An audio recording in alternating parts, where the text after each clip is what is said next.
Salam menyanar semuanya.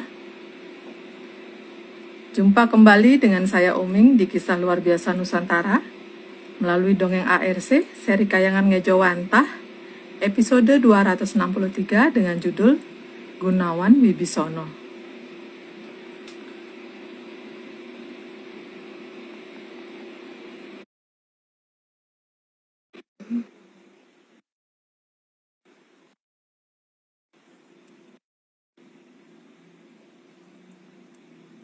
Apa kabar semuanya?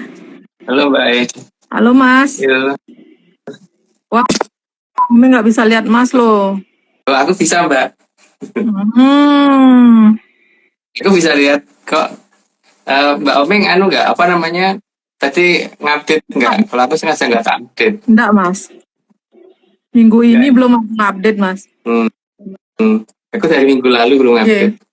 Sama Mas. Oming juga. Berani kan? Biasanya kalau habis ngupdate kan ini udah malah. Nggih Mas.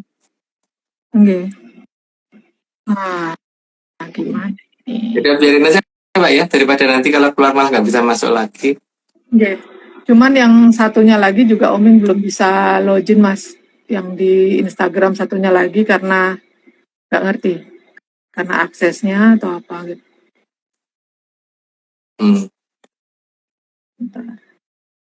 Ini Mbak Vicky adanya kelihatan bergabung.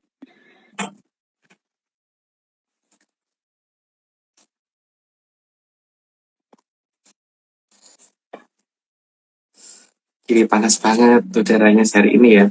Panas ya Mas? Iya. Nggak ada hujan berarti? Tadi duduk-duduk Mbak, tapi nggak tahu kok nggak. Di tempatku sih kayaknya belum hujan. Kayaknya, karena kan aku baru pulang, jadi nggak tahu. Oke Mas. Mbak, apa kabar Mbak? Halo Mbak. Halo Mbak. Halo Mas. Jadi bisa ngeliat Mbak Omeng nggak? Aku bisa. Semua kelihatan jelas. Jadi Mbak Omeng Mbak Omeng bisa ngeliat yang lain nggak? Bisa ngeliat Mbak Vicky. Cuman ngeliat nggak bisa. Aku doang yang kayak hantu ya.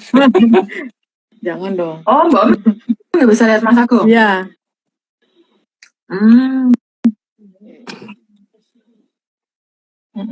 Ya udah nggak apa-apa. Daripada nanti kalau keluar lagi malah belum tentu bisa masuk kan? Iya. Ya sudah. Oke. Mungkin gangguan lagi ini juga internetnya. Jaringannya. Oke, kalau gitu kita langsung aja mulai nggih. Iya Mbak. Oke. Slide-nya. Suara aman nggak Mas? Aman, suaranya aman. Oke. Nanti series ke 263 Gunawan Wibisono. Slide 1. Nama Gunawan Wibisono di sini bukan nama orang zaman sekarang. Itu ada di cerita wayang ya. Itu adik bungsunya si Rawono. Lanjut Mbak. Jadi kalau ada kemiripan ya mohon maaf. Di disclaimer di awal ya bahwa ini cerita wayang, jadi bukan cerita zaman sekarang atau nyindir orang tertentu. Lanjut Mbak. Oke, slide ketiga. Gunawan Wibisono di sini adalah seorang satria yang ada dalam dongengnya ARC. Di cerita wayang ada, yang jelas dia termasuk salah satu satria adiknya dari Rawono, tapi dia tidak pro ke Rawono. Lanjut Mbak. Gunawan Wibisono adalah putra bungsu dari Begawan Wisrowo dan Dewi Sukesi yang berbentuk manusia. Karena kalau mungkin beda dengan kalau ada di kitab Endok itu kan kalau ada dewa dengan manusia jadi nggak jelas hasilnya. Kalau di sini nggak, itu hal biasa antara manusia dengan kadewatan itu melakukan pernikahan. Lanjut Mbak. Slide kelima, karena kakak-kakaknya semua berbentuk Drubiksa. Jadi cuma satu ini yang tidak berbentuk Drubiksa. Lanjut Mbak. Dan Gunawan Wibisono memang punya sifat yang berbeda sendiri dengan kakak-kakaknya. Jadi tidak ada kemiripan watak, jadi dia cenderung mirip dengan Jayengkaton, jadi nurun dari bapaknya. Lanjut Mbak. Karena mungkin dia produk gagal dari rencana Kologatiko. Yaitu yang sudah dijelaskan kalau Gatotko itu siapa, tadi tak pikir sudah cukup jelas. Lanjut aja Mbak. Sehingga putra dari Begawan Wisrowo tetap ada yang berwujud manusia. Dan untungnya lahir yang di bungsu. Jadi ada satu paling tidak yang bentuknya manusia. Lanjut Mbak. 9. Namun Gunawan Wibisana tetap ketepatan 4 bikso pada dirinya. Ya, karena bagaimanapun juga sudah terlanjur ada kesalahan yang dilakukan oleh orang tuanya. Lanjut Mbak. Hal itu karena kesalahan bapaknya yang dulu tanpa sadar memberitahu cara mengakali Aji Jolosutronya Mahaprabu Pandyawan. Karena padahal itu tujuannya untuk menjaga supaya para Durbikso nggak bisa masuk ke Arcapodo. Ya, tapi karena ada yang membuka rahasia itu jadi pada bisa masuk. Lanjut Mbak. Slide ke-11, sehingga tetap ada Durbiksa yang menempati dirinya. Tapi karena Gunawan Wibisono itu ngerti tradisi yang sebenarnya, jadi paling tidak itu tidak menguasai penuh. Lanjut Mbak. 12. Tapi Gunawan Wibisana tidak tunduk kepada keempat Durbiksa tersebut. Jadi kalau di pewayangan Jawa itu seperti seorang kusir kereta yang mengendalikan 4 kuda dengan 4 warna. Lanjut Mbak. 13. Dan dia sanggup menundukkan keempat Durbiksa tersebut. Dan itu caranya tentu saja bukan dengan cara nyekso jagat kecil ya, tapi ada cara lain. Lanjut Mbak. Sehingga dia satu-satunya anak dari Begawan Wisrowo yang masih terhubung dengan jagat langgeng. Karena dia bisa mengalahkan keempat Durbiksa tadi, dan dia juga tidak pernah nyiksa jagat kecilnya. Lanjut Mbak. 15. Dan tidak terhubung dengan Pasetran Gondolayu. Karena Pasetran Gondolayu kan tempatnya Sang Hyang Betari Bibik dan Bathara Jelek, jadi dia tidak ada hubungannya ke sana sama sekali. Lanjut Mbak. Sementara kakaknya tidak terhubung dengan jagat langgeng. Karena kakak-kakaknya wujudnya Durbiksa, jadi kalau terhubung langsung dengan jagat langgeng bisa berbahaya. Tapi kakak-kakaknya bisa ke jagat langgeng kalau melalui kayangannya Betari Bibik. Lanjut Mbak. Sementara kakaknya tidak, 17 ya, karena ketiganya berubah Durbiksa. Ya karena ketiganya itu wujudnya itu predator, jelas tidak diizinkan untuk masuk ke kayangan. Lanjut Mbak.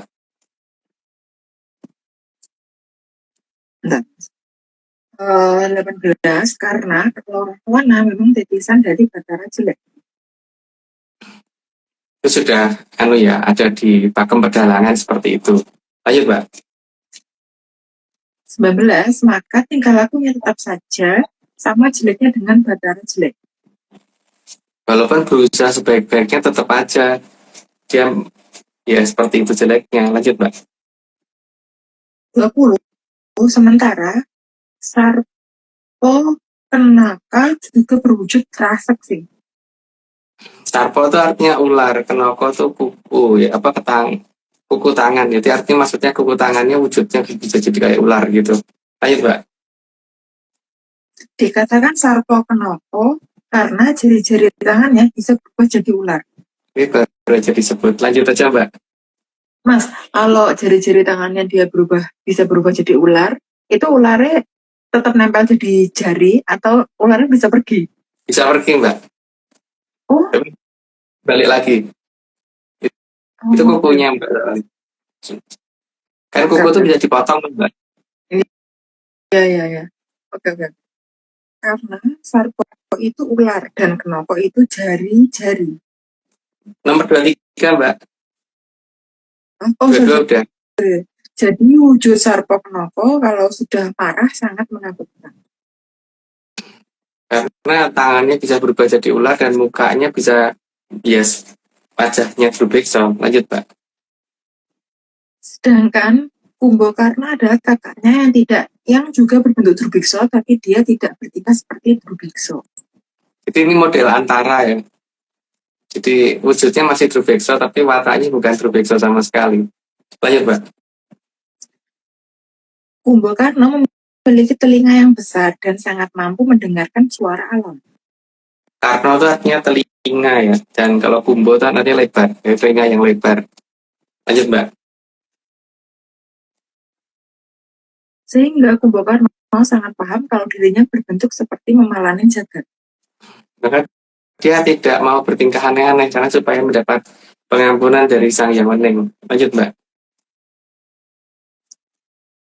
Dan dia sadar banget agar tidak mendekat ke jagat langgeng karena dia akan berwajah abadi seperti itu.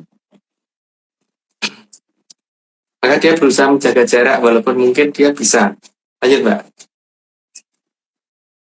Dan Begawan Wisrowo sendiri juga sudah menasehati agar melindungi adiknya Gunawan Wibisono.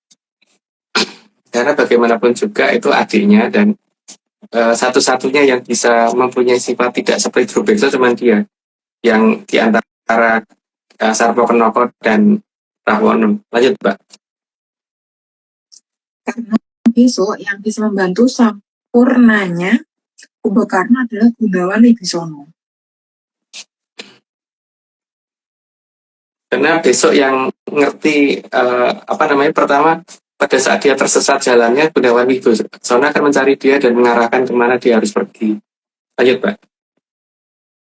Maka meskipun seperti apapun, Kumbakarna selalu mengawasi kakaknya, dan kalau ada yang mau mengkolosi Gunawan Wibisono, maka akan berhadapan dengan Kumbakarna. Karena dia tidak mau adiknya itu celaka. Nah, udah 30, aku disclaimer dulu. Semua ini cuma dongeng, jadi kalau nggak percaya nggak apa-apa, tapi kalau percaya jangan percaya, karena cuma dongeng. Dan yang kedua, jangan bener-bener yang artinya ojo percaya itu ojo percaya beneran ya, karena namanya ojo percaya jangan dibalik jadi percaya aja gitu. Kan ojo itu bukan aja gitu ya, nanti ojo percaya itu ojonya di depan gitu. Jadi monggo Mbak dilanjut. Oke. Kelihatan tuh itu? Oke, kelihatan. Oke, tambah disclaimer ARC. Yang pertama, Atlantis Research Center bukan filsafat, bukan simbol atau perguruan. ARC tidak pernah membuat grup atau komunitas apapun, termasuk WhatsApp, Telegram, atau media sosial lainnya. Yang kedua, kegiatan ritual, riset atau penelitian atau ekspedisi tanpa kehadiran Mas Agung Bimo Stejo dan saya tidak bisa mengatasnamakan Atlantis Research Center. Yang ketiga, Kopdar pada diri oleh Mas Agung Bimo Stejo saja, atau saya saja, atau Mas Agung Bimo Stejo dan saya bukan Kopdar resmi Atlantis Research Center. Oke, monggo, Mbak. Ada berapa disclaimer Mbak hari ini? Ada 6, Mas. Ada 6. Oh iya, berarti nggak banyak. Yang tentang itu nanti Mbak ya, yang apa? Tentang Batavia, jangan di setel dulu, nanti kalau udah tak minta dari setel ya. Oke. Tapi nanti di-upload, Mas. Iya, di-upload. Oke, Mas. Ini kiriman disclaimer dari, ya lihat aja deh. Mbak, yang itu nanti di-uploadnya dimasukkan ke dalam yang peta ya, yang sama-sama peta ya Mbak. Siap, Mas. Ya. Oke. Monggo.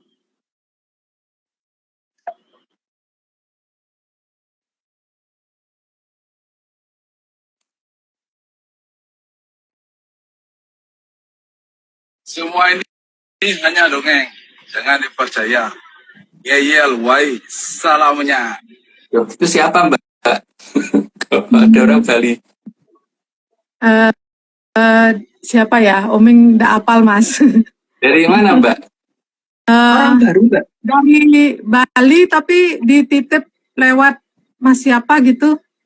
Omi lupa. Oh ya udah. Lanjut. Oke. 2 aja Mbak.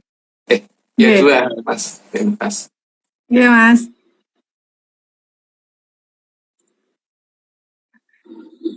Semua ini cuma dongeng.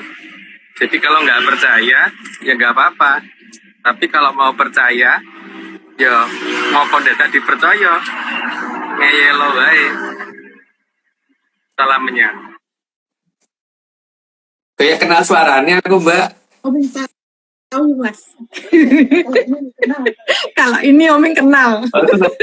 Namanya Beli Agung Eka tadi Mbak, itu ada yang nulis Brimibo, nulis Beli Agung Eka. Oh, nggih. Nggih, terima kasih ampun diingatkan. Mas, untuk yang 30 niki Mas mau dongeng apa Mas? Nggak banyak sih Mbak, tapi ya apa, karena kalau kebanyakan udah bosen. Gitu. Nggih, monggo Yang Mas. pertama ini Mbak, aku mau benarkan dulu tentang Raftawu, karena itu bukan, kalau kita tidak mengenal ya namanya Gunung Raftawu. Nah, Rah itu daerah Mbak. Yang kita kenal tuh Gunung Retawu, Reto ya Mbak. Karena Reto itu artinya Tirto Perwitasari, jadi Retawu, Gunung Retawu. Itu jadi bukan Gunung Raftawu. Gitu. Itu yang karena ada yang aku diberitahu ada yang ngomong tentang Gunung Raftawu ya, jadi mungkin yang dimaksud beda dengan kita gitu gunungnya gitu ya Mbak. Dan terima kasih, aku sudah dikirimi beberapa gambar tentang Retawu dari teman-teman di Pati atau mana ya itu kemarin. Cuman mau menjelaskan lebih detail itu kalau ini belum bisa ya, karena masalahnya kan belum melihat langsung ke sana, jadi untuk berkomentar lebih banyak belum bisa gitu. Terus yang berikutnya ini ya tentang lanjutan dari yang Puger waktu di kudeta adiknya, itu kan posisi yang Puger ada di timur Brantas dan posisi dari adiknya ada di barat Brantas. Brantas itu penutupannya dari selatan ke utara Mbak, karena waktu pas ada serangan dari utara itu kan selatan belum ada serangan, jadi sudah mulai ditutup dari selatan. Jadi bagian utara itu sebagian masih terbuka, terutama di sekitar Castronulan. Hingga waktu itu ketika Pakubono mendapatkan pleret, maka beliau berusaha menyerang balik, karena waktu itu mereka mengirim pasukan dan berusaha mau menyeberang. Makanya kalau zaman sekarang Mbak, ketika orang mau berusaha menyeberang sungai besar itu kan, kalau di militer itu ada jembatan ponton atau jembatan apa itu namanya ya, jembatan yang bisa terapung, itu yang dibikin dalam waktu singkat itu zaman dulu. Makanya tempat di mana pasukannya ini apa tuh namanya, pasukan yang dibantu Belanda waktu itu berusaha Kapten Tek itu berusaha menyeberang, itu kan daerah itu ada daerah-daerah yang namanya kemudian jembatan gitu. Ada yang jembatannya namanya besi, ada yang jembatannya namanya apa namanya, sampai jembatannya dihitung Mbak, 1, 2, 3 dan seterusnya gitu. Karena emang itu tadinya dipakai untuk menyeberangkan pasukan untuk menyerang ke arah Pakubono I gitu. Pakubono yang cuma satu dimaksudin.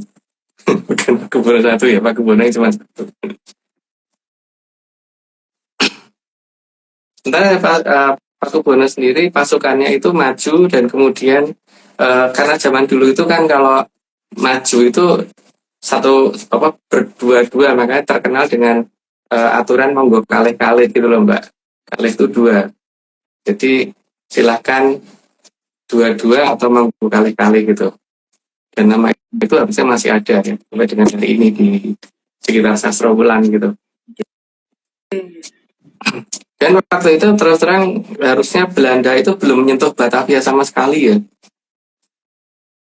Belum menyentuh Batavia sama sekali, dan bahkan Pakubono berhasil nyebrang dan mengadakan pukulan ke arah barat, maka ada daerah yang namanya Serang di daerah sana gitu, yang dimana beliau berhasil menyerang ke sana, tapi kemudian dicegah oleh Mangkurat-Agung, karena bagaimanapun juga jangan menyerang dengan sampai melewati batas wilayah melewati Brantas, daripada nanti pasukannya kena apes maka kemudian mundur lagi, dan kemudian berhadapan di situ. Tapi Kapten Tek berhasil ketangkep Mbak, dan ceritanya yang panjang tentang Kapten Tek aku rada tegel, tapi ya menurutku lah kalau beliau memang saking jengkelnya mungkin ya, tinggal Kapten Tech sampai seperti itu kan gitu. Waktu itu Kapten Tech kan menggunakan baju besi ya, dia merasa tidak mungkin tembus kalau cuman dipukul pakai tombak. Tapi ternyata peleret tembus, tapi ujungnya peleret agak rompal dan agak gosong gitu ujungnya. Mungkin oleh empu di zaman itu dilurusin lagi gitu, jadi ditajemin lagi, bukan diasah ya pakai tangan, hingga peleret menjadi lebih pendek dan ada bentuk agak gitu ya. Nah ini kan kemudian si Jan Pieterszoon itu kan berusaha untuk mengubah ini semua. Mereka nggak mau ketahuan kalau Batavia itu ada di daerah Pandeglang. Dan kebetulan kemungkinan besok saya ada kesempatan untuk ke Pandeglang untuk pengen mencoba melihat Batavia tuh harusnya ada jejaknya di sana. Cuman nggak tahu jejaknya masih ada dalam bentuk yang seperti apa, apakah sudah hancur atau gimana, karena waktu itu sudah dihajar oleh Krakatau. Dan Jan Pieterszoon itu mencoba mengganti dengan ini ya, seperti pembakaran arsip. Tapi untungnya ada beberapa tulisan yang agak janggal di situ, seperti misalkan memindahkan arsip ke Banten. Kalau Batavia yang di Jakarta, masa memindahkan arsipnya ke Banten? Dan itu aneh. Dan pemindahan arsip itu yang dikatakan pemindahan arsip ke Banten itu sekitar 1613. Terus ada arsip yang mulai kurang dan cacat itu mulai ketahuan di 1618. Dan kemudian ada kayak pengerusakan arsip di 1619 yang dilakukan oleh Belanda ya. Baru 1735 mereka ngeklaim sudah Batavia ada di Jakarta gitu. Tapi sebenarnya kita mulai mempertanyakan dari itu dulu ya. Yang pertama bahwa si Belanda itu memberi nama pelabuhan Sunda Kelapa, itu sebenarnya sudah layak dipertanyakan loh, karena kita mengenal Selat Sunda itu ada di ujung barat Pulau Jawa gitu, dan Selat Sunda tidak ada di utara Pulau Jawa, dan masyarakat yang ada di Jakarta itu adalah masyarakat Betawi, bukan masyarakat Sunda, dan bahasanya beda gitu. Bahkan di Jalan Mojopahit itu Raden Wijaya sendiri kalau nyebut Jakarta itu Betawi. Jadi nama itu memang sudah ada dari zaman Mojopahit. Tanah Betawi gitu. Dari Raja pertama Mojopahit sudah menyatakan seperti itu gitu. Tulisannya mungkin suatu ketika ya, saat ini belum bisa diceritakan dulu, tapi beliau selalu menyatakan bahwa Betawi gitu, jadi bukan menyatakan Jakarta. Jadi seharusnya penamaan Sunda Kelapa itu adalah penamaan karena dia pindahan dari Sunda Kelapa yang di sana yang tadinya, dan itu berarti baru gitu. Nah Mbak, mungkin kecurigaan tentang itu bisa diputar bentar nggak Mbak? Ya, ini Mbak Oming yang bikin videonya ya, bukan aku. Lah, boten Mas. Lebih tepatnya bukan video Mas, slideshow. Nggih, monggo. Inventaris, Islands Archive, dalam bahasa Indonesia dapat diartikan sebagai Arsip Negara Batavia, 1602-1816. Samengesteld en Ligegeven op West van de Nederlands, in deze regering, dikumpulkan dan diterbitkan atas perintah pemerintah Hindia Belanda. Dari sampulnya menandakan bahwa isinya adalah kumpulan arsip dari masa pemerintahan Hindia Belanda di Batavia, 1602-1816. Ini dimiringkan supaya gambarnya besar. Arti kalimat dengan garis bawah merah. Sejarah arsip dimulai pada Agustus 1613 ketika perintah dikeluarkan untuk mengirimkan semua catatan ke Bantam. Hal ini menunjukkan bahwa pada saat itu tidak ada arsip pemerintah di Batavia atau Jakarta. Pada tahun 1619, selama pertahanan pertama Belanda di Jakarta, semua dokumen yang ditemukan dihancurkan. Gubernur Jenderal J.P. Chun mengeluhkan hal ini dalam suratnya tertanggal 5 Agustus 1619 dengan menyatakan bahwa semua tulisan dan dokumen pentingnya telah terbakar, termasuk 3 komisi dari Staten General. Arti kalimat kalimat dengan garis bawah biru. Menjelang akhir tahun itu, arsip Batavia hampir seluruhnya harus dibangun kembali. Butuh waktu lama sebelum arsip mencapai ukuran yang memerlukan tindakan khusus. Pada awal abad ke-18, ditemukan cacat dan kekurangan dalam dokumen yang disimpan di Sekretariat Jenderal. Meskipun dokumen-dokumen tersebut telah tersebar dan kabur, baru pada tahun 1735, sekitar 125 tahun setelah Cun kembali ke Batavia. 2 poin penting dari bagian halaman buku Arsip Negara Batavia. Sejarah arsip dimulai pada Agustus 1613 ketika perintah dikeluarkan untuk mengirimkan semua catatan ke Bantam. Hal ini menunjukkan bahwa pada saat itu tidak ada arsip pemerintah di Batavia atau Jakarta. Pada tahun 1619, selama pertahanan pertama Belanda di Jakarta, semua dokumen yang ditemukan dihancurkan. Gubernur Jenderal J.P. Cun mengeluhkan hal ini dalam suratnya tertanggal 5 Agustus 1619 dengan menyatakan bahwa semua tulisan dan dokumen pentingnya telah terbakar, termasuk 3 komisi dari Staten General. Harusnya arsip disimpan di pusat pemerintahan kan? Tapi kalau disimpan di Bantam atau Banten atau Pandeglang, jadi di mana pusat pemerintahan? Arsip dihancurkan ke dibakar, untuk apa? Perusakan bukti, penghilangan jejak, mengganti sejarah, sumber data. Inventaris Vanes Lands Archive T. Batavia, 1602-1816, diterjemahkan dengan AI. Jadi mungkin bagi kita yang susah tidak mengerti bahasa Belanda, zaman sekarang ini kita diuntungkan ada AI dan ada Google Translate dan sebagainya ya. Dan itu arsip itu ada dan bisa diakses di internet. Untuk linknya mungkin hubungi Pak Arso itu karena yang nemu Pak Arso linknya itu. Jadi penyebutan Batavia itu pasti bukan Jakarta itu kalau seperti itu, karena arsipnya disimpannya di Banten. Kan aneh banget kalau mereka nyebutnya Batavia ada di Jakarta, tapi pengiriman arsipnya justru ke Banten gitu. Itu kan benar-benar tidak rasional ya kalau untuk aku loh. Tapi nggak tahu kalau untuk banyak orang rasional ya monggo. Tapi untuk saya sih nggak logis banget itu. Artinya kita harusnya sudah mulai curiga sekarang bahwa bangunan yang ada di Kota Tua itu kemungkinan besar adalah Majapahit. Tapi memang bukan keseluruhan dari Majapahit, itu hanya bangunan pelabuhan dari Majapahit, dan Majapahit seperti itu bangunannya, jadi bukan seperti yang ada di Jawa Timur gitu. Mungkin gitu dulu Mbak, dan itu bisa diupload, dan teman-teman mungkin yang bisa mencari arsip tersebut tolong dipelajari dengan cermat, nanti akan ketahuan bahwa Batavia itu tidak di Jakarta gitu. Ya juga ada Mas, bisa dicari. Linknya juga di ini kalau bisa ditaruh linknya ditaruh sekalian aja Mbak. Oming sekarang nggak bisa Mas karena handphonenya beda ya. Oh iya. Oke. Nanti aja mungkin silakan Janer hubungi Pak Arso aja. Pak Arso bisa ngasih link mungkin Pak Arso kalau lihat dari ini. Mas tadi ini kan Mas ngendiko kenten Mas yang tentang Kapten Tek itu bikin jembatan untuk nyeberangi Brantas niku. Tapi kan kalau dari yang sebelumnya, kalau ada yang mau menyeberang ke Brantas, ini Omi kan masih kurang paham Mas. Ada yang menyeberangi Brantas, kalau untuk tujuan berperang kan langsung gagal harusnya Mas.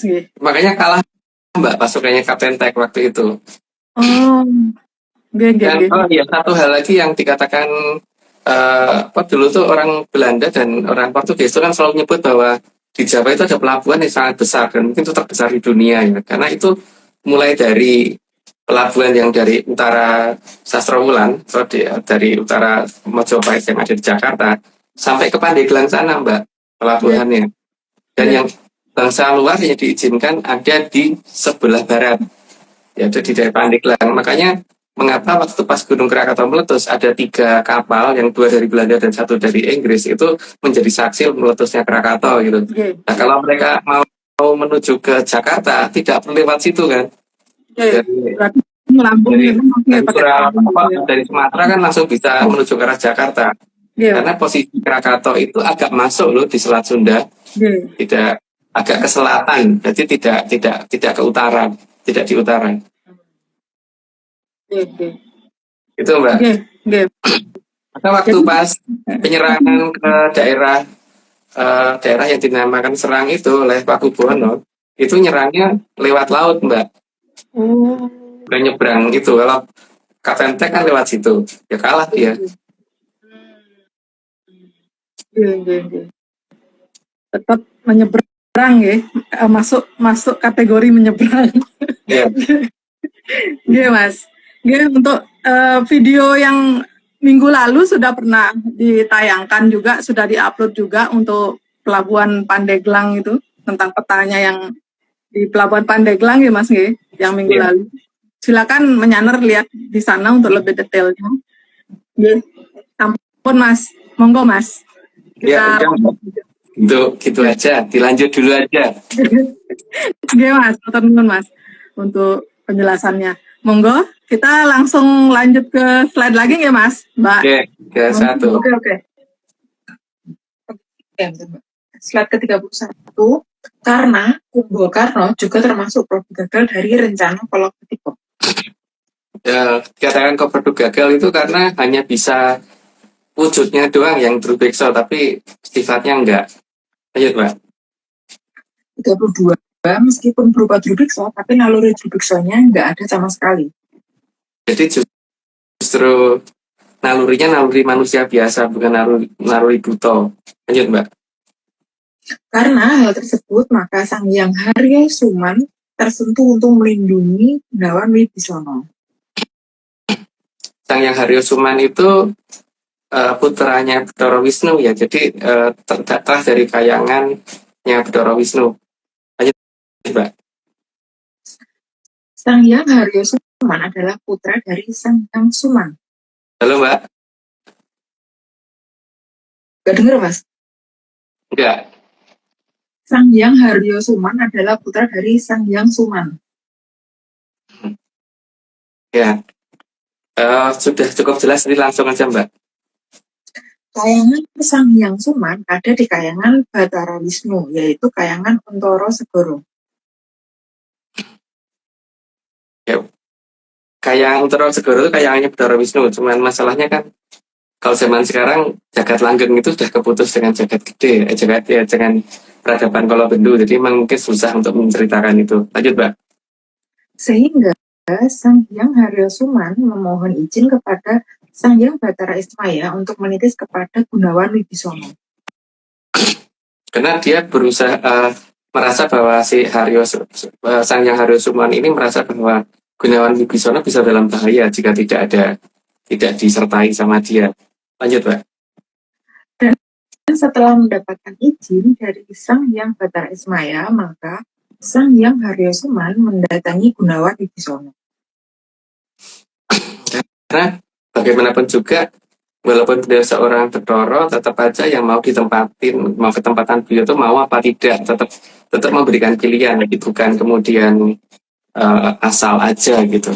Itu kalau nggak salah linknya sudah sama Pak Arso ya. Tuh, linknya sudah ditulis di situ sama Pak Arso. Karena jadi copy nggak tuh kalau di chat kayak gini gitu. Lanjut, Mbak. Sebelum menitis, beliau menanyakan beberapa pertanyaan ke Gunawan Wibisono. Yang jelas dasarnya bukan paksaan, jadi tetap mempertanyakan dulu sanggup dan tidaknya. Lanjut, Mbak. Dan setelah semua pertanyaan dijawab dengan benar, maka Sang Hyang Haryo Suman manunggal dengan Gunawan Wibisono. Jadi jelas, walaupun Dewa itu mempunyai hak veto yang luar biasa, tetap aja tidak akan melakukan pemaksaan. Lanjut, Mbak.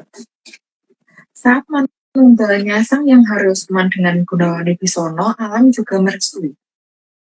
Sehingga alam juga ada pertanda yang ditunjukkan oleh alam. Lanjut, Mbak.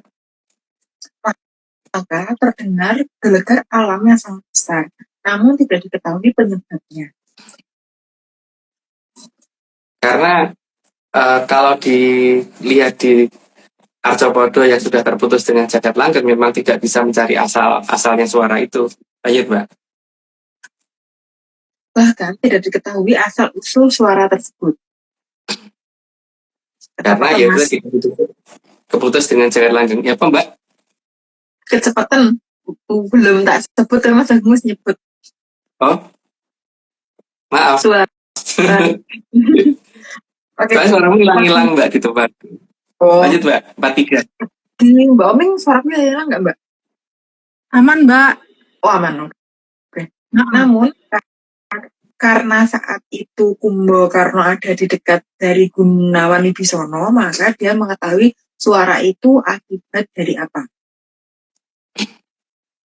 Karena Gunawan Wibisono kan selalu dekat dengan Kumbakarna selalu dekat dengan Gunawan Wibisono karena dia pengen melindungi adiknya itu kan, sehingga apa yang terjadi pada adiknya jadi dia tahu semuanya. Lanjut, Mbak. Dan Kumbakarna merahasiakan hal tersebut terhadap Rahwana dan Sarpoknoko. Karena tidak mau adiknya dipolosi, maka diusahakan supaya tidak ketahuan. Lanjut, Mbak. Dan dia makin melindungi Gunawan Wibisono. Karena ngerti ada Sang Hyang Haryosuman di dalam diri dari Gunawan Wibisono. Lanjut, Mbak. Sejak saat itu, kalau tidak di depan kakaknya, Kumbakarna akan menyebut nama Sang Hyang Suman kepada Gunawan Wibisono. Karena dia tahu siapa adiknya sebenarnya dan sudah ketitisan siapa. Lanjut, Mbak. Semua perkataan Gunawan Wibisono akan didengar dan dijalankan oleh Kumbakarna. Karena dia merasa yang bicara bukan adiknya, tapi Sang Hyang Haryosuman. Lanjut, Mbak. Terus kalau pas kayak gitu, cara bedain itu lagi adiknya atau Sang Hyang gimana, Mas? Karena kalau udah manunggal nggak bisa, Mbak. Karena setiap pernyataannya benar-benar akan didukung oleh yang nitis, toh, Mbak. Artinya sabda jatinya tuh ada gitu loh. Jadi Gunawan Wibisono bicara itu betul-betul mewakili dari Sang Hyang Haryosuman gitu. Oke. Dan tidak pernah menanyakan apa dan bagaimana. Karena sebagai Drubeksa kan logika dia terbatas, maka dia juga tidak mau bertanya macam-macam, bukan karena dilarang, tapi karena takut tidak nyampe logikanya. Lanjut, Mbak. Karena dia sangat paham bahwa Sang Hyang Haryosuman ada dalam diri adiknya. Sehingga pasti jangkauan berpikirnya sangat panjang dan tidak akan membahayakan dia. Lanjut, Mbak.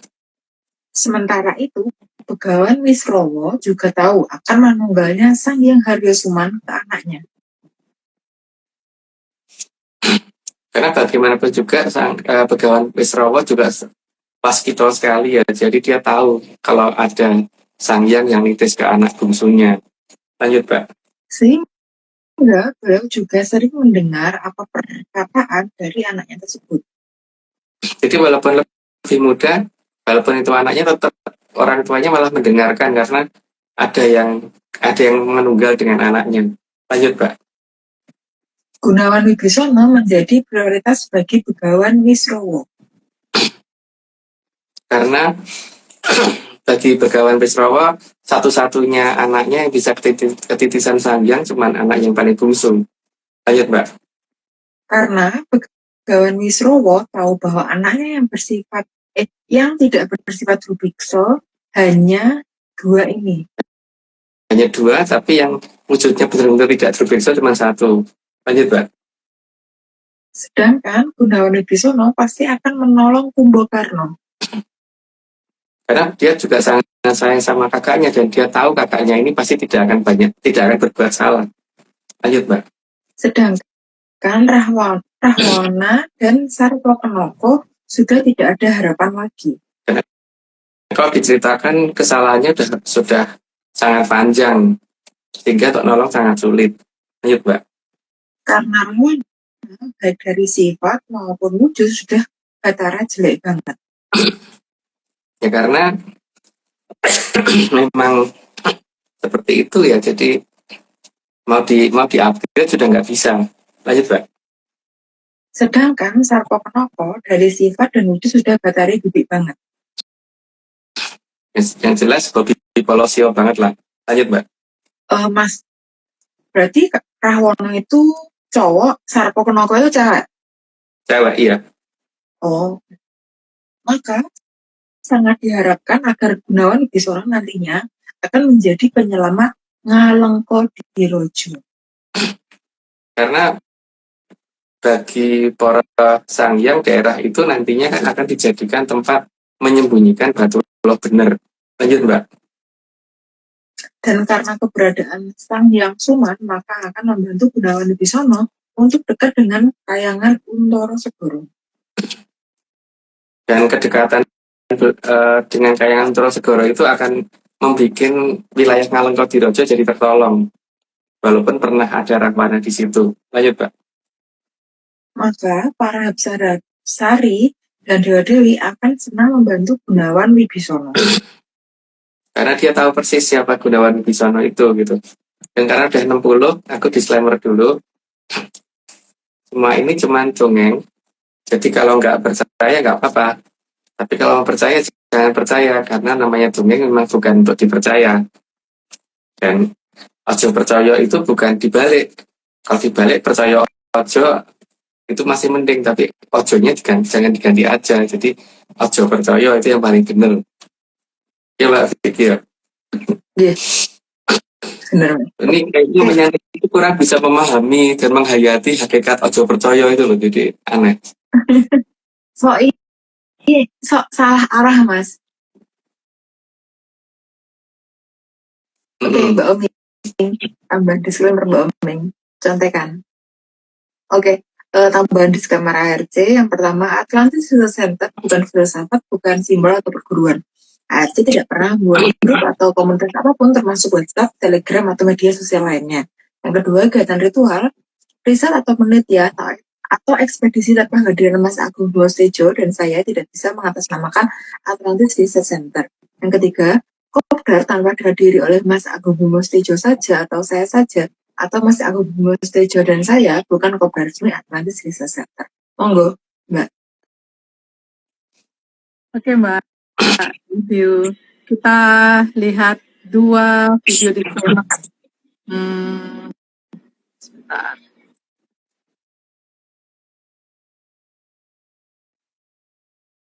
Yang tadi udah dipublish ya Mbak? Itu mantap. Gimana, Mas? Yang tadi udah dipublish Mbak? Sampun, Mas. Videonya. Ayo, oke. Jadi kalau nggak percaya, Ulangi ya. Iya, ulangi Mbak. semua ini cuma dongeng. Jadi kalau nggak percaya, ya nggak apa-apa. Tapi kalau mau percaya, yo ngopo dadak percaya. Ngeyelo baik. Salamnya. Oh, pilih siapa ya itu ya?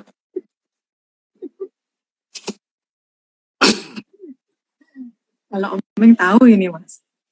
Malah nggak tahu Mbak. Oke, kalau Mas boleh nggak tahu, tapi Oming tahu. Oke, satu lagi, Mas.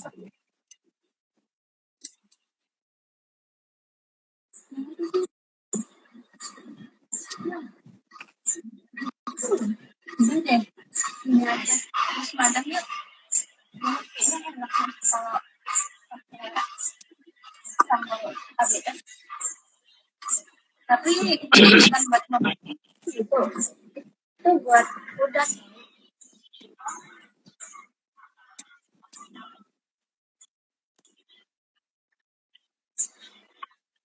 Oh ini kami tidak wajib dipercaya, wajib ya. Kalau bisa, jangan bisa jangan jadi. Yang baik.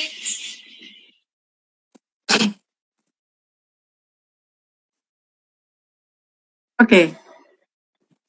Sampun, Mas. Di 60 ini, Mas mau lanjutin cerita yang tadi atau ada dongeng yang lain, Mas? Nggak tahu nyambung apa enggak dengan yang tadi ya. Tapi ini nanti ada hubungannya dengan nama Rara Miral ya Mbak. Gimana? Jadi ini kan kasus dimulai dari ketika sebelum perang Bratayuda zaman dulu, di zaman masih Koloproto. Koloporwo masih di Koloporwo karena waktu itu ada Sang Hyang Wening kan ngutus ke Bathara Narada untuk membawa turun pusaka Kunto Wijayandanu. Dan waktu itu diperintahkan agar diserahkan ke Arjuna, gitu kan, Raden Arjuna. Dan pada saat mungkin Sang Hyang Bathara Narada di sini agak traitor ya Mbak, karena waktu pas beliau turun yang dihadapi adalah Dipati Karno, tapi karena di dibikin silo situasinya oleh Bathara Suryo sehingga akhirnya salah. Pusaka itu jatuh ke tangannya Adipati Karna.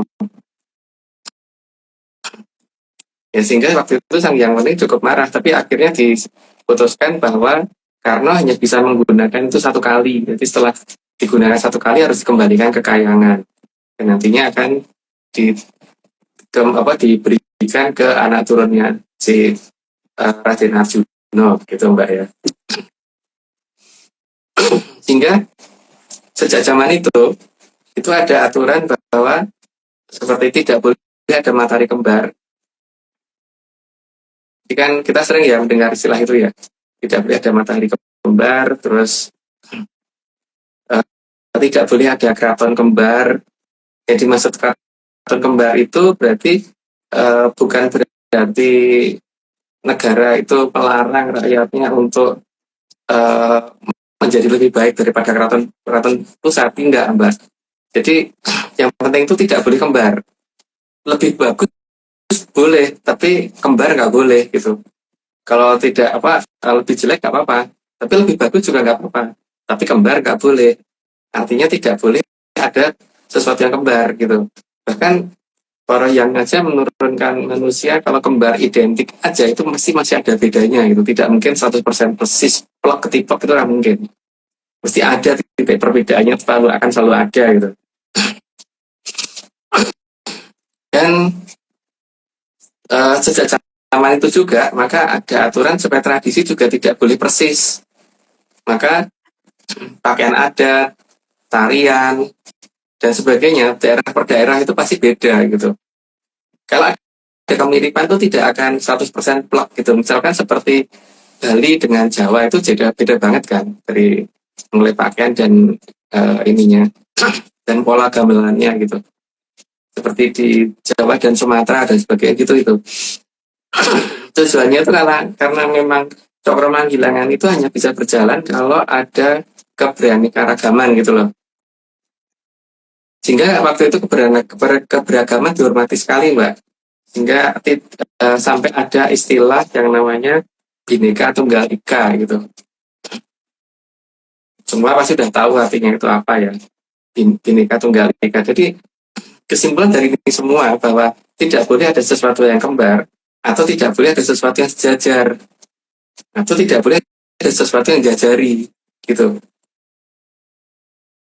Maka dengan alasan itu, maka tidak mungkin ada tempat yang menjadi pajajaran. Nah, kenapa saya ngomong ini ada hubungannya dengan Amangkuratadmiral? Karena Amangkuratadmiral waktu itu kan satu-satunya raja yang pengen ngembari Mataram. Dan dia berusaha mengubah bahasa dan sebagainya supaya di sebelah barat akhirnya tidak bisa berbicara dengan orang sebelah timur. Atau kalau ketemu, kalau bicara mungkin bisa berantem karena ada beberapa perbedaan bahasa yang cukup signifikan, yang dianggap sopan di barat menjadi kasar di timur, dan yang kasar di timur menjadi sopan di barat gitu kan. Atau yang menjadi sopan di barat kasar di timur menjadi sopan di timur, kasar di barat, tadi yang seperti itu. Jadi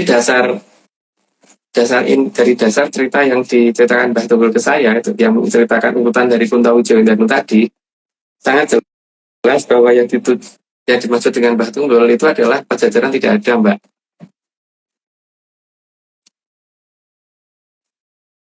Jadi kalau Pakuan ada, tapi Pajajaran tidak ada. Jadi kalau misalkan mau dicari seperti apapun, coba aja kalau bisa ketemu. Karena tidak ada. Karena tidak akan ada mau negara atau kadipaten yang dikatakan hanya jajari, itu nggak akan mau Mbak. Melebihi atau di bawahnya nggak apa-apa. Tapi kalau bisa melebihi itu lebih baik gitu. Tidak mungkin pengen kembali gitu. Kalau seperti Atlantis dikatakan Kahyangan Ngejawantah, itu bukan berarti Atlantis itu sejajar dengan Kahyangan, bukan berarti jajarin atau disebut Pajajaran, juga tidak. Karena Atlantis itu seperti istilahnya itu resepsionis di lantai 1, sementara Kayangan itu ada di lantai atas tuh, lantai 40 atau lantai 50 atau lantai 90 gitu ya. Jadi beda dengan itu. Jadi pemisahan daerah yang digambarkan di peta ada di barat dan timur berantas itu seharusnya itu ada di zaman Amangkurat Admiral. Jadi di sini sebenarnya jadi masalah adalah sebenarnya Mataram itu mulai kapan gitu kan. Kalau peta 1530 sudah menunjukkan keberadaan itu, berarti kan itu aneh itu sebenarnya. Itu. Jadi justru Majapahit itulah yang ada di Jawa Barat, Mbak. Dan Majapahit itu bangunannya bukan dari batu bata. Bukan batu bata ditumpuk itu ora itu. Itu kerajaan yang besar dan kaya itu tidak mungkin seperti itu, Mbak. Ininya. Dan ibu kota itu tidak seperti itu, tidak seperti Trawulan itu. Itu jelas bukan Majapahit dan tidak akan ditemukan nama Majapahit di sana, hanya berdasarkan dongeng dan cerita saja itu kalau ditemukan seperti itu.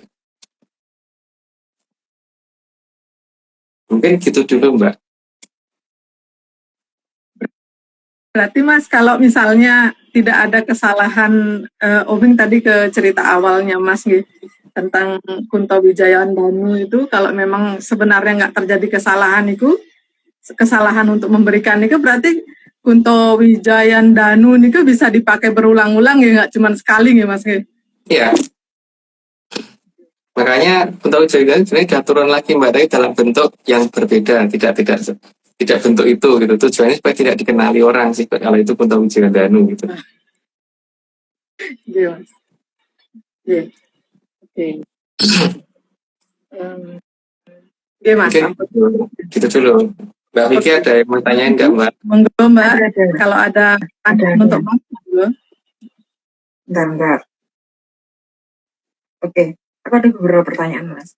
Aku tuh rasanya kayak nggak ikut live beberapa bulan, padahal baru seminggu kemarin ya Mas. Oke, yang pertama Mas, mengapa Keraton Pleret memilih di daerah Mahajaya Alengka dari sekian banyak tempat Mas? Yang pertama keberadaan Batuloh bener Mbak.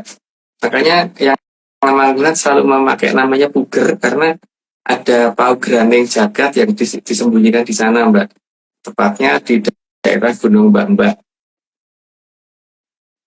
Itu alasan yang paling kuatnya itu Mbak. Karena di tempat lain kan nggak ada, ditimpalnya di situ. Maka urutan dari utara kan ada nama Loh bener. Kan ada nama Loh Sarang. Karena tempat material ditimbun sebelum ditumpuk sebelum dibikin bangunan itu kan ditumpuknya di Loh Sarang dulu, baru setelah itu ditaruh di daerah yang sekarang jadi Gunung Mbak itu ketika sudah dibangun. Terus di zaman Amangkurat Agung, daripada tempat ini nanti ketahuan Amangkurat Admiral, maka kemudian ditimbun jadi kayak gunung gitu. Tapi timbunnya harus segede itu ya Mas? Ya bangunan juga gede Mbak. Oke. Bangunannya juga gede soalnya. Terus mengapa nama keratonnya Pleret, padahal pusaka utamanya yang Amangkurat itu Kiai Carubo atau yang disebut Kiai Puger, dan tombak Kiai Mojo dan Kiai Pleret sendiri kan dibawa oleh Pakubuwono. Karena tempat itu tempat penyerahan Pleret ke Pakubuwono Mbak. Kan dikatakan Paku kan karena emang ini ya, emang beliau yang menerima Pleret itu gitu. Bentuknya kan kayak paku. Yang pertama itu tempat penyerahan, dan ketika Pakubuwono mundur juga Pleret disembunyikan di situ kan Mbak tadinya. Tapi kan kemudian dibawa perang oleh Amangkurat Mas ke timur. Dengan siapanya nggak perlu diceritain, nggak rame. Yang penting dibawa ke timur dan kemudian nanti hilangnya di daerah Kediri, tepatnya di Desa Semen. Munculnya di situ nantinya. Sebelum akhirnya balik lagi ke keraton utama. Itu nama daerahnya beneran apa kode-kode ini Mas? Semen beneran atau semen gimana nih? Ya tanya ya ke teman-teman terus yang di Kediri ada desa namanya Desa Semen apa enggak gitu. Itu yang di Kediri. Bahkan Kalau terus nggak ada di ya kolom berarti komentar ya Minyana. kalau Soalnya aku dengar nggak mas, ada berarti soalnya di pakai. daerahku aja ada daerah namanya Semen. Hmm. Oke.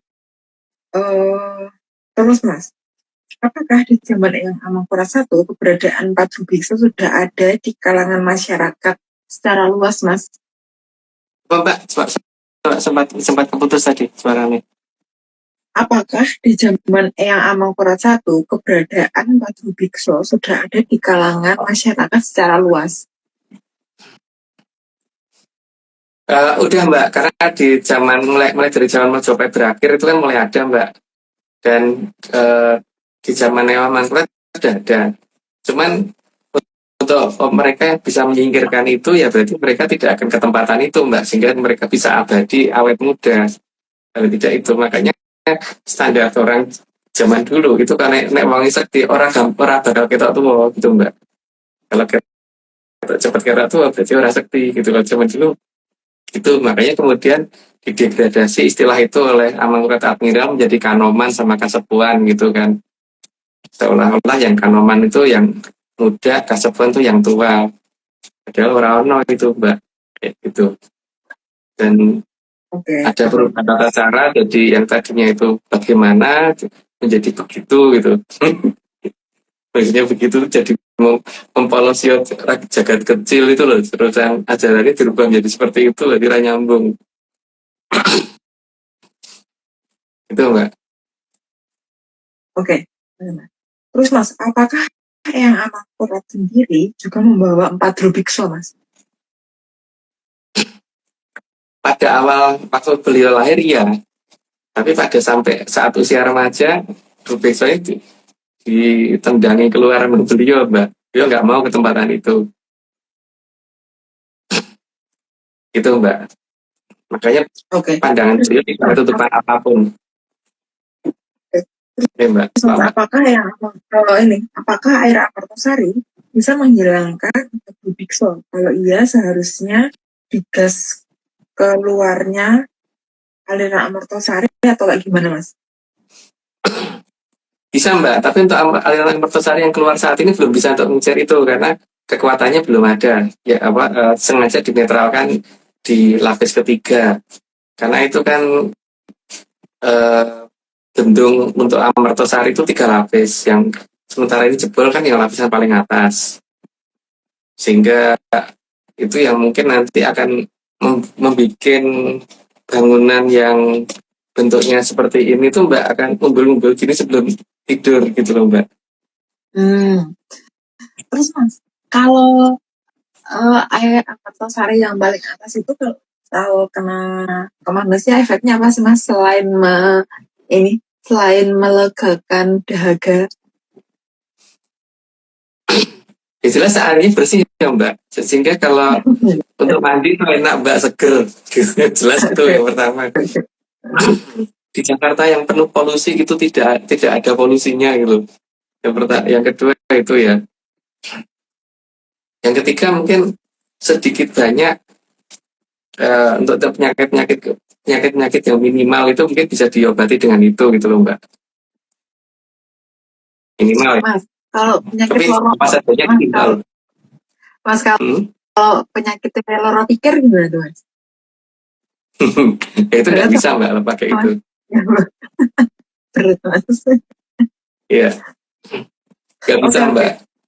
Itu termasuk air yang dikatakan air kehidupan itu loh Mbak, air sikahuripan yang dulu digunakan Sri Haji Jayabaya untuk ngeraupi mukanya Dewi Angin-Angin sehingga nggak bisa tua.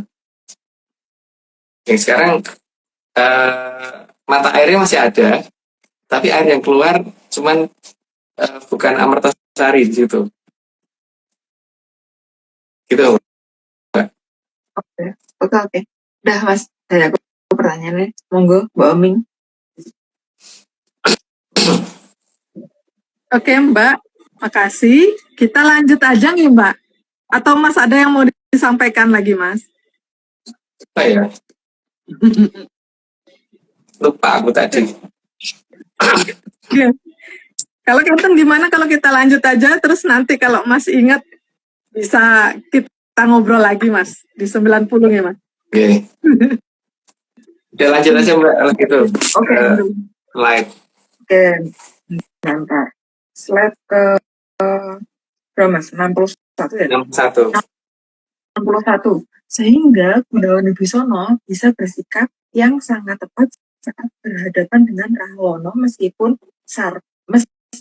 Rahwono maupun Sarpokroto. Karena dia tahu persis bagaimana menghadapi Drubeksa gitu.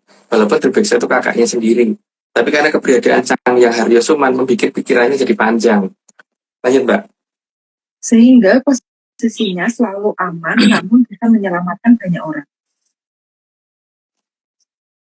Jadi tidak asal gudak-guduk gitu, tidak asal gebuk dan sebagainya, tapi menggunakan bahasa yang pas dan tindakan yang tepat sehingga angkara murka yang dimiliki oleh Rahwana dan Sarpokenoko itu tidak bisa untuk mempolosio banyak rakyatnya. Lanjut Mbak.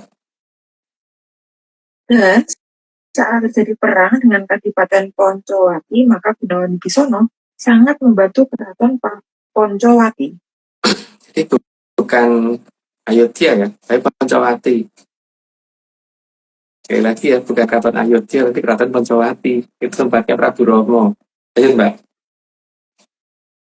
Keraton Poncowati adalah keratonnya Prabu Batara Rama. Jadi jangan disebut Ayodhya ya, karena itu namanya Poncowati. Lanjut Mbak. Nama kadipatennya adalah Kadipaten Ayodhya. Nah itu kadipatennya, kalau keratonnya namanya Poncowati. Gitu. Lanjut Mbak. 66. Dan saat Sang Prabu Batara Rama adalah seorang adipati, jadi bukan Mahaprabu. Jadi Pak Sang Prabu Bedoro Romo itu walaupun dia titisannya Bedoro Wisnu, tapi dia cuma seorang adipati ya, bukan seorang Mahaprabu. Lanjut Mbak. Karena Kadipaten Poncowati bukan ibu kota dan bukan pusat kerajaan. Putus-putus Mbak. Kurang dekat mic deh kayaknya. Karena Kadipaten Poncowati bukan ibu kota dan bukan pusat kerajaan. Udah dijelasin tadi, dilanjut aja Mbak. 68. Meskipun Prabu Rama adalah titisan Sang Hyang Batara Wisnu. Jadi walaupun titisannya Bedoro belum tentu seorang Mahaprabu. Lanjut Mbak. Tapi Prabu Rama tidak dibantu oleh seluruh dewa-dewi dan hapsara-hapsari yang ada di kayangan Ontoro Segoro. Karena dia melakukan kesalahan. Kalau walaupun dia titisannya Bedoro Wisnu, kalau dia tidak melakukan kesalahan dan dia benar, pasti dari kayangan Ontoro Segoro akan bantuin dia. Nyatanya kan enggak. Yang bantu hanya pasukan kera, bukan dari Hapsara Hapsari dan dewa-dewi yang ada di bawah kayangan Ontoro Segoro. Lanjut Mbak. Karena Prabu Rama melakukan kesalahan yang tidak seharusnya dilakukan oleh titisan Batara Wisnu. Udah tak jelasin tadi, lanjut aja Mbak.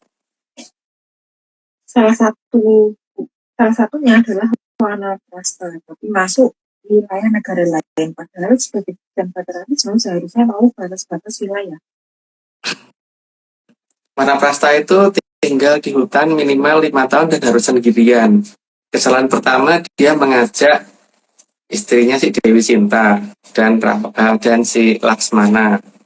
Kesalahan yang kedua, sebagai seorang titisan seorang raja atau adipati, tidak sebagai titisan Bedoro Wisnu lagi, tidak mungkin nggak ngerti namanya batas wilayah.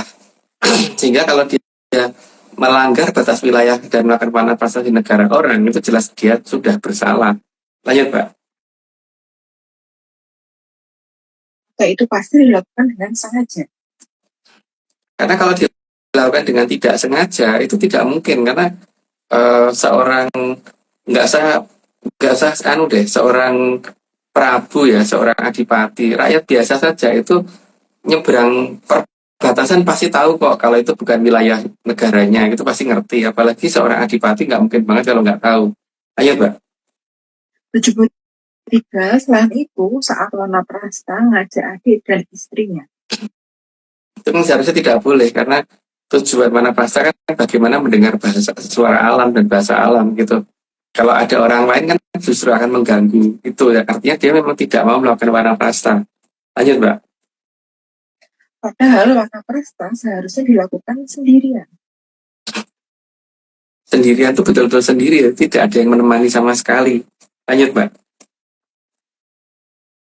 Karena hal itulah maka para dewa-dewi dan para apsara tidak ada yang mau ikut terlibat dalam perang dengan Kalengkodro. Karena para Hapsara-Hapsari ke atas itu tahu persis siapa yang salah gitu. Jadi bagaimanapun juga dia tidak akan mau membantu karena mereka ngerti yang salah siapa. Lanjut, Mbak. Maka jangan heran kalau hanya pasukan kera yang membantu padahal titisan Batara Wisnu. Sebagai titisan Batara Wisnu kan harusnya membantu Hapsara-Hapsari ke atas, tapi kenapa yang bantu pasukan kera? Berarti kan memang dia salah. Lanjut, Mbak. Daun Bisono tapi membantu dengan cara memberi informasi kelemahan kakaknya si Rahwana. Karena paling tidak sama-sama titisan dari kayangan Untaregoro gitu, walaupun Gunawan Wibisono ada pada posisi yang lebih muda. Lanjut, Mbak. Setelah perang selesai dan kakaknya habis dalam perang, maka Gunawan Wibisono memilih untuk moksa. Jadi beliau tahu kapan harusnya waktunya pulang ya, dan ketika ngerti waktunya pulang, maka beliau kemudian mengembalikan raga-raganya kecuali yang 4 Drubeksa tadi. Lanjut, Mbak. Madru Biksu nggak dikembalikan ke Batara jelek, Mas? Enggak. Enggak ditinggal begitu aja. Kalau yang betul enggak begitu, tapi yang ini tinggal begitu aja ya. Oke. 79, tapi karena keberadaan keempat Biksu itu ada dalam dirinya, maka keempat Biksu itu dia keluarkan dulu. Dikeluarkan dulu terus baru raganya dikembalikan, tapi yang 4 enggak. Lanjut, Mbak. Lalu baru dia moksa dengan meninggalkan keempat Biksu tersebut. Nah, kalau katanya Mbak Tunggul kayak gini nih berarti tidak bertanggung jawab. Harusnya kan ya kudu dimusnahkan juga. Lanjut, Mbak. 81, jadi Gunawan Wibisono sangat tahu bahwa Biksu itu bukan bagian dari dirinya. Jadi cerita itu sudah ada dari zaman dulu ya, bahwa keberadaan 4 Drubeksa itu memang bukan saudara. Lanjut, Mbak. Selain itu, juga Drubeksa 4 akan menutupi jalannya menuju Kayangan.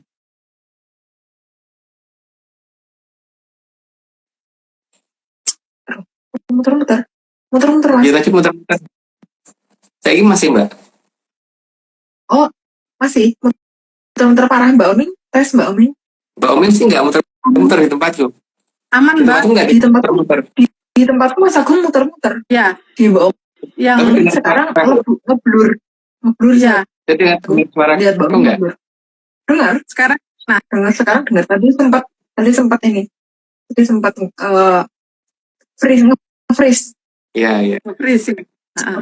82, tak ulangi Mas. Selain itu juga Drubeksa 4 akan menutupi jalannya menuju Kayangan. Artinya itu bukan saudara ya, jadi jangan dianggap saudara. Dan itu bukan sesuatu yang bisa dimintain tolong, karena kalau yang namanya Drubeksa dimintain tolong pasti akan minta jatah. Setelah itu kamu sudah tolong ya aku gantian minta, gitu kalau Drubeksa. Lanjut.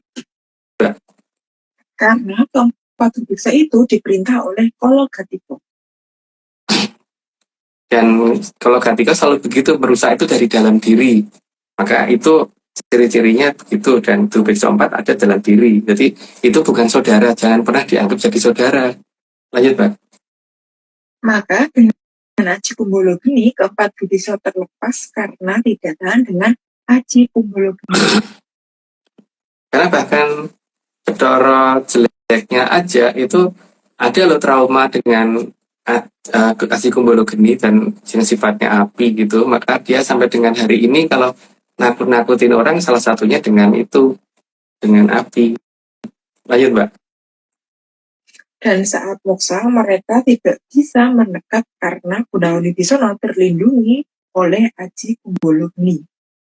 Sehingga akhirnya mereka kabur, tapi harusnya Gunawan Wibisono nggak seperti itu dibiarkan lepas begitu aja, karena itu bisa mengganggu. Sehingga harusnya itu disampurnakan, tapi beliau milih pergi. Lanjut Mbak. Maka dari cerita ini jelas ada yang hilang dalam tradisi kawitan. Jadi empat ini dudu sedulur ya, jadi jangan dianggap sedulur gitu ya. Paling penting itu. Lanjut Mbak. Duh, apa ya? 87. 87 salah aku. Yang hilang adalah bagaimana menyingkirkan Drubiksa 4 ini. Itu salah satu yang hilang ya di ajaran tradisi kawitan. Kawitan itu dongeng maksudnya, bukan kawitan yang sebenarnya. Lanjut Mbak. Jadi Drubiksa 4 ini bukan untuk dimintain tolong. Bukan untuk diminta tolong dan juga bukan untuk untuk menjaga diri. Lanjut Mbak. Dan juga bukan untuk dijadikan bahan perlindungan. Baru aja lanjut Mbak. Juga bukan bagian dari diri yang menjaga diri. Itu asing ya Mas berarti Mas? Benar-benar asing Mbak. Makanya jangan pernah itu dianggap sebagai saudara gitu. Tapi kalau ada yang anggap saudara ya karepmu, yang penting aku enggak gitu aja kan. Mas, Karena ini sorry Mas, sebelum disclaimer kan? Sebelum disclaimer. Nah Mas, ini tadi kan 4 Drubiksa. Nah, kan ada juga statement-statement yang beredar di masyarakat secara luas itu kalau orang itu kadang-kadang itu punya kemiripan sama orang lain yang kalau misalnya dijumlah itu miripnya itu kira-kira 7 orang lah. Nah itu tuh termasuk di grup-grup ini atau gimana Mas statement itu, atau itu cuma ngarang menurut Mas Agung? kalau menurut aku sih enggak sih Mbak. Kalau ada kemiripan tiap orang, tapi kalau yang Drubiksa 4 ini memang membawa sifat juga. Jadi itu yang membuat orang jadi bisa licik, jadi bisa curang, jadi bisa jahat dan sebagainya kan itu Mbak. Berarti statement yang orang itu punya saudara kembar kira-kiranya 7, itu mesti kayak mirip-mirip itu 7 orang itu tuh berarti enggak ya Mas? Menurut aku itu enggak mungkin Mbak. Jelas enggak mungkin Mbak menurut aku. Tapi kalau dia merasa seperti itu ya enggak apa-apa. Minimal dia ngomong 7, yang 4 aja enggak, itu bukan saudara itu paling tidak, ya kan Mbak? Benar-benar. Iya, apa teh? Enggak, oke. Tiga aja enggak dia. 4 itu masih sedikit gitu, itu bukan saudara gitu loh masalahnya. Oke. Ya karena sudah 90 aku disclaimer dulu. Tapi sebelum aku disclaimer, yang penting menyandar setelah memahami arti ojo percaya gitu. Jadi benar-benar dihayati ya. Ojo percaya itu apa gitu. Ojo percaya itu bukan percaya aja gitu. Oke. Semua ini cuma dongeng. Jadi kalau nggak percaya nggak apa-apa. Tapi kalau mau percaya jangan percaya. Karena ini cuma dongeng. Dongeng itu bukan untuk dipercaya. Ngeyelo wae itu lebih baik daripada percaya. Mbak, monggo. Kelihatan nggak tuh Mbak? Kelihatan. Disclaimer ARC yang pertama, Atlantis Research Center bukan filsafat, bukan simbol atau perburuan. ARC tidak pernah membuat grup atau komunitas apapun termasuk WhatsApp, Telegram, atau media sosial lainnya. Kedua, kegiatan ritual, riset atau penelitian atau ekspedisi tanpa hadiran Mas Agung Bimo Sudibyo dan saya tidak bisa mengatasnamakan Atlantis Research Center. Yang ketiga, kopdar tanpa dihadiri oleh Mas Agung Bimo Sudibyo saja, atau saya saja, atau Mas Agung Bimo Sudibyo dan saya bukan kopdar resmi Atlantis Research Center. Oke, monggo Mbak. Oke, baik. Untuk ini di 90 ini Mas ada yang mau disampaikan atau Omeng boleh nanya Mas? Omeng sih nanyanya dikit aja Mas, karena band menyanernya juga nggak bosen. Aku masih lupa ya Mbak, tadi mau ngomong apa itu nggak inget ya. Ya mungkin kalau pas inget aja nanti. Nggih, Saat ini belum inget Mbak. nggih Mas. Em, Tadi niku kan Mas mau ikutan join. Enggak kelihatan. Ayo. Karena sedikit kan, jadi Ya. biar sekalian sedikit tambah sedikit, nggak pernah jadi bukit. Monggo, ya. Ngelihat Mas di situ Oh, iya. karena di sini nggak kelihatan Iya, iya. kan. Oke. Mas, tadi kan Mas udah cerita tentang bukan Mas cerita nggih. Artinya Mbak Vicky yang menanyakan tentang aliran Amartosari yang muncul yang akan muncul di zaman Kolo Bendu niki Mas. Itu kan bisa menghilangkan 4 Rubikso atau hanya mengurangi saja. Itu tadi kan Omeng juga kurang jelas.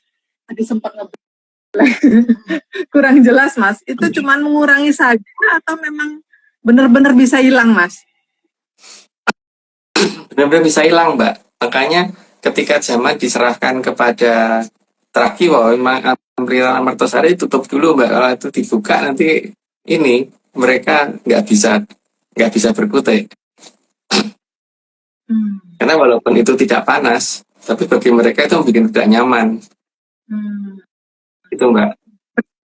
Berarti kalau gitu waktu zaman Amartosari masih terbuka di Sasro Wulan itu, berarti saat itu kalau digunakan pun seharusnya bisa nggak Mas untuk menghilangkan Rubikso 4 nih nggak Mas? Memang makanya zaman dulu nggak ketemparan itu Mbak. Maka rata-rata orang awet muda di zaman itu. Oke.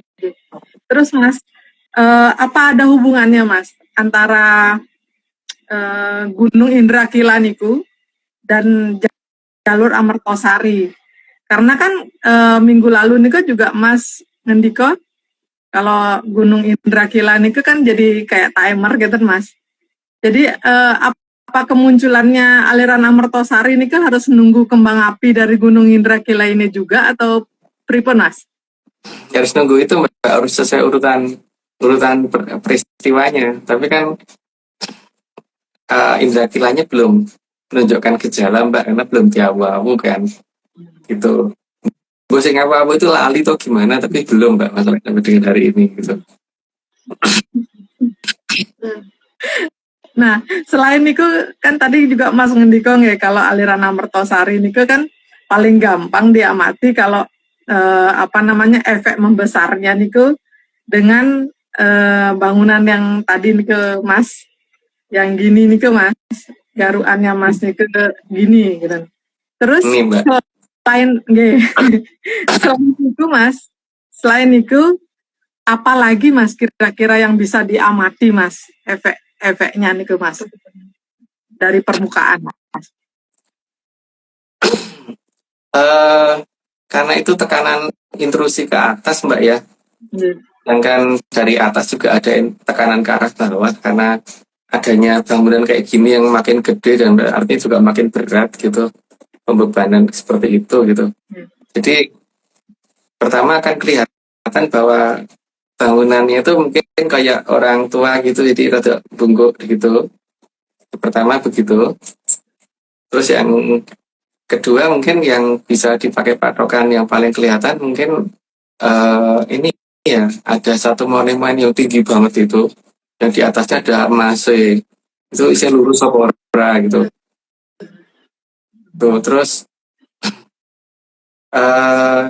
kemungkinan untuk terjadinya kerusakan jalan itu mungkin akan lebih cepat terjadi Mbak. Jadi misalkan tadinya mungkin kalau di aspal mungkin sekian tahun baru jalannya rusak gitu kan. Rusaknya mungkin juga bukan rusak yang patah-patah banget sih, enggak, tuh kelihatan ada retakan gitu loh Mbak, kan ada tekanan dari bawah dan jalan jadi kayak bergelombang gitu. Gelombangnya makin lama makin gede, padahal yang lewat cuma kendaraan kecil gitu. Terus efek dari itu semua kan juga bisa terlihat dari Mbak, kalau ya yang tak ceritakan waktu itu, jadi di posisi Sastrowulan yang di atasnya Amertosari itu orang lebih cepat ngantuknya daripada di luar itu gitu, lebih tinggi tingkat ngantuknya itu, sampai bangunannya juga ikut ngantuk, itu masalahnya Mbak. Dan mungkin karena ini ya masalahnya ada karena kemacetan lalu lintas, itu mungkin bisa menolong karena kalau tidak ada kemacetan lalu lintas, orang mungkin dengan kecepatan tinggi akan terlena gitu. Ketika gabrus gitu kan, ngerti gitu, karena kalau orang zaman sekarang ngomongnya itu mikro ngantuk gitu, apa namanya itu ya, mikro turu mikro gitu. Itu terus ini Mbak,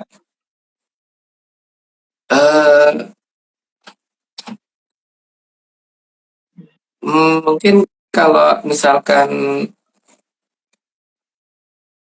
kalau di lantai bawah mungkin kurang begitu kerasa kali ya, tapi di lantai paling atas itu mungkin agak kerasa karena kalau awalnya dulu ketika bangunan itu dibangun, mungkin kalau ada kendaraan lewat tuh mungkin nggak pati getar.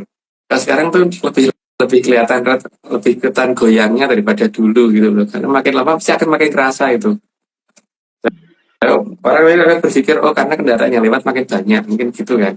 Bahkan mungkin nanti lama-lama malam hari ketika jalan raya sepi, sepeda motor lewat aja kan kerasa itu di lantai atas. Itu dari atas. Kalau dari bawah kan berarti itu akan nambah terus ya, akan nambah yang air mengalir sampai jauh gitu kan, akan nambah terus gitu. Tapi untuk yang basement 6 pasti sudah mulai makin kenceng. Kalau sekarang tinggal akan ke basement 5-nya kapan dan sebagainya, itu tergantung dari kondisi indra gila ya. Tapi indra gila itu juga ada batasnya Mbak. Kalau yang ngawu-ngawu ya tetap akan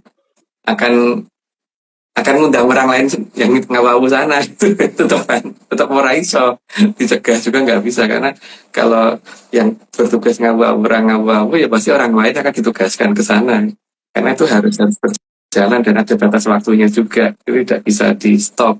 Nah itu sudah suatu pernyataannya keluar Sabdo Palon bahwa Hardi Merapi jeblok Mila Hardi Indra Gila, bukan Merapi di Jawa Tengah. Karena Merapi di Jawa Tengah dulu namanya bukan Merapi, Mbak. Terus Lampi namanya, Mas? Tahu, Mbak. Itu ada. Kalau Indra Gila kan ada daerah aja yang pakai nama Api gitu. Mas.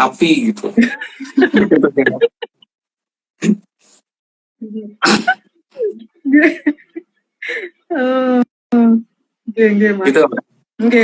Om cuma ngebayangin gini, Mas. Untuk aliran Amertosari yang sebesar niku nggih, dan sederas itu alirannya, paling tidak masa suaranya nggak ada bocor-bocor gitu Mas, suara deburan ombak atau riak atau apa gitu.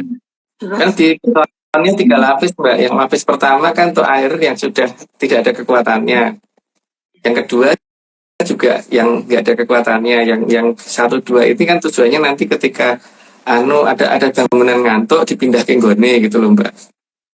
Karena ngantuk turu kan, wah nutupi dalan dipindah gitu. Itu tugasnya yang lapis pertama sama lapis kedua, dan supaya tidak masuk di Amertosari yang aslinya gitu Mbak. Berarti kalau Kenten saat kemunculan air Amertosari ini apa nanti hanya ada di Sastrowulan untuk kemunculan awalnya ya Mas, atau ada daerah lain juga yang sepanjang aliran Amertosari juga sudah mulai bermunculan gitu Mas? Nantinya sepanjang aliran Amertosari Mbak, tapi kan akan dimulainya dari Sastrowulan Mbak. Nah, karena yang paling bobotnya paling gede itu yang nekan ke bawah itu kan kayak ginian, itu ada di Sastrowulan Mbak. Di tempat lain nggak begitu Mbak, nggak begitu bebat atau nggak begitu ini. Jadi ketika Amertosari yang di utara ini jebol duluan, baru nanti merembet ke selatan gitu kan Mbak, merembet ke utara selatan, tapi dari daerah yang dengan beban terbesar dulu. Apa karena dia dekat muara nggak Mas? Apa? Apa karena dekat muara? Mungkin Oh bukan, bukan ya? bukan masalah dekat muara, tapi karena ada beban di atasnya yang lebih yang berat sehingga akan ke bawah untuk jebolnya lebih gampang gitu loh Mbak. Jadi tinggal indra kila watuk sidik kan goyangannya sampai situ, itu sudah lebih mudah untuk ini Mbak. Meskipun Terus Mas, beberapa adipati terutama dari Malawapati itu sudah nggak sabar, makanya di ini dari selatan terus, tapi tetap aja jangkanya nggak ngono gitu kan Mbak masalahnya.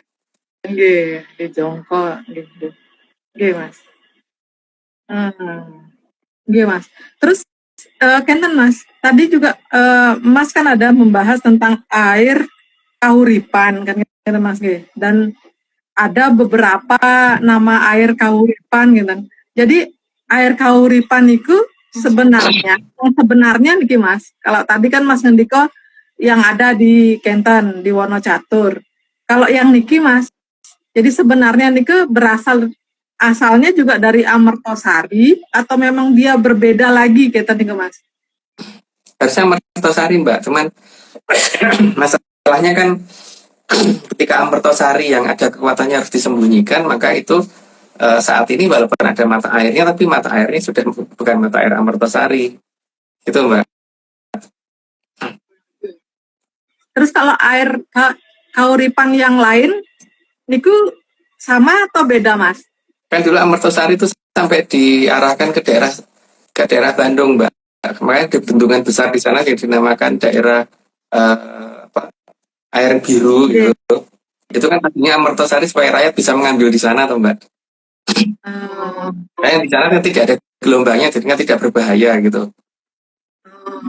Cuman kekuatannya tidak sebesar yang di Amertosari yang ada di Sungai Brantas, terutama yang dekat dengan Grojogan Sewu.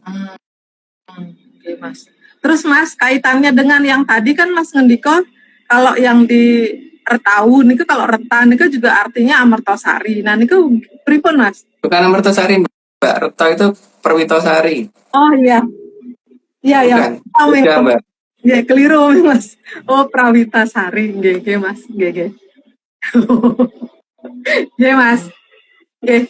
Oke, Mbak Ju, ada yang mau ditanyain? Iya. Oke.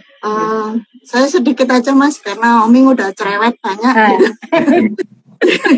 Ini Mas, tadi kan Mas itu kalau keberadaan Atlantis itu kan sebagai kayangan yang ngejawanta kan tidak dalam artian ngembari atau jajarin kayangan gitu kan, jajari kayangan gitu kan.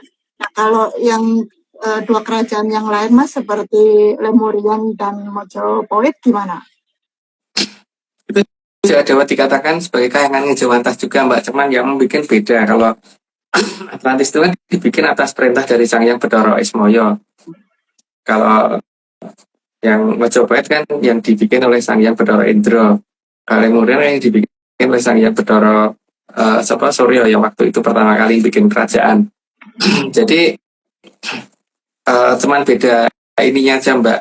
Itu kaki kayangan kan sebenarnya, tapi dapat dikatakan kayangan Ngejawantah karena tadinya kan untuk nolong orang yang ngeraisa moksa, jadi dari lewat situ gitunya. Tapi kan karena ini peradaban sudah berubah, maka jalur ke sana ditutup Mbak. Jadi hanya tinggal cerita akhirnya.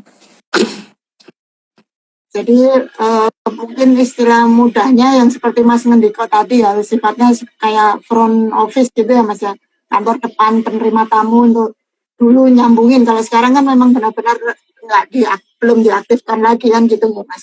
Ya kalau dulu kan minimal bisa masuk sampai front office sehingga yang di front office bisa memberitahukan kalau menghadap ini lewat sini gitu kan. Sekarang kan dari pagar terdepan sudah ditutup Mbak. Tempat parkir sudah ditutup. Caranya seperti itu kan sekarang. Terus yang kedua Mas, ini mungkin Mas pernah mendongengkan ya sebelum ini sampun pernah membahas tentang Paku Buwono yang tadi Mas Ngendiko itu kan.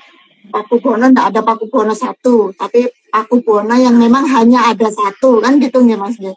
Nanti konteks ngejarin atau apa yang malam ini Mas inginkan gitu.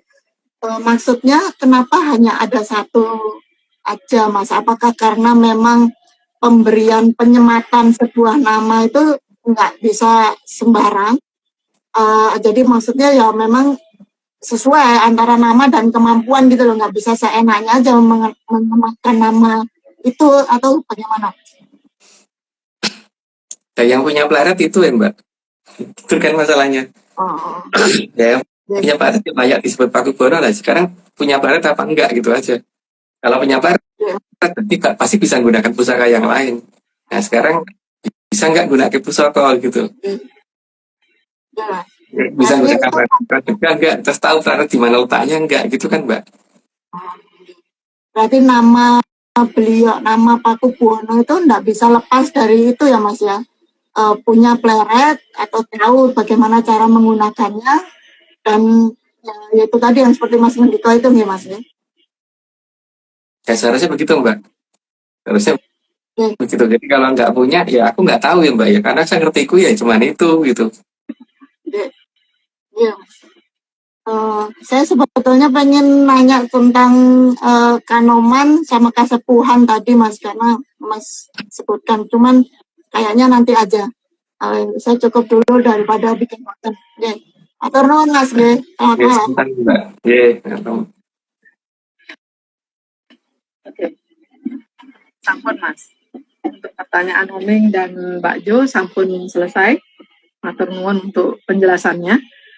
Kita lanjut lagi ke slide atau Mas ada lagi yang disampaikan Mas? lanjut aja Mbak. Oke. Oke Mas. Monggo. Mas, Mbak Vicky. Oke. Kita lanjut ke Oke. slide. 91, tapi justru sesuatu yang harus disingkirkan dan tidak boleh ikut kekayangan. Jadi mereka berempat itu harus disingkirkan dan nggak boleh ikut sampai kekayangan ya. Dan mereka juga nggak akan pernah bisa nunjukin kayangan. Lanjut Mbak. Namun Gunawan Wibisono sebenarnya juga salah membiarkan keempat Rubiksa berkeliaran begitu saja. Ya itu namanya tidak tanggung jawab ya. Dan seharusnya kan itu juga bisa membahayakan orang lain sih masalahnya. Lanjut Mbak. Karena seharusnya memang dijadikan dok pengamun-amun. Karena kalau dijadikan dok pengamun-amun, nah itu kalau nanti diajak pulang kekayangan dan diserahkan ke Sang Yang Wening, nanti dia akan bisa turun lagi menjadi wujud yang lebih baik. Seharusnya begitu Mbak. Lanjut Mbak. Karena dibiarkan berkeliaran akan membahayakan Arcapada. Ya menambah jumlah dari Drubekso yang ada. Lanjut Mbak. Dan bisa mencari mangsa ke sana kemari. Ya karena namanya Drubekso juga nggak punya, ya kayak nggak punya kenyang gitu, jadi bisa bahaya. Lanjut Mbak. Seharusnya dijadikan dok pengamun-amun dan diserahkan ke Sang Hyang Wening. Tadi udah, nanti lanjut aja Mbak. Karena Sang Hyang Wening pasti lebih tahu akan diapakan keempatnya. Dan tahu persis akan dijadikan apa, atau akan diturunkan sebagai apa. Lanjut Mbak. Namun hal itu tidak dia lakukan karena kelupaan atau memang sengaja. Kalau menurut aku sih sengaja, kalau lupa sih nggak mungkin, kayaknya pasti sengaja. Lanjut Mbak. Namun untungnya di zaman Kolopurwo keempat, namun untungnya di zaman Kolopurwo keempat Drubiksa itu ketemu dengan Raden Arjuna. Sehingga disampurnakan oleh Arjuna. Lanjut Mbak. Sehingga Arjuna lah yang menyempurnakan keempat Drubiksa tadi. Dikepung dulu oleh Kumbolo Geni sehingga nggak bisa kabur, baru dipukul pakai aji Kumbolo Geni. Lanjut Mbak. Dan atas tindakan Arjuna tadi Begawan Wisrowo sangat berterima kasih. Karena akibat dari yang dilakukan oleh Gunawan Wibisono itu bisa membahayakan Gunawan Wibisono sendiri, karena Sang Hyang Wening bisa marah kalau sampai korban yang ditimbulkan terlalu banyak gara-gara 4 Drubeksa dilepas. Lanjut Mbak. Sehingga Arjunalah yang menyempurnakan keempat bubiksa tadi.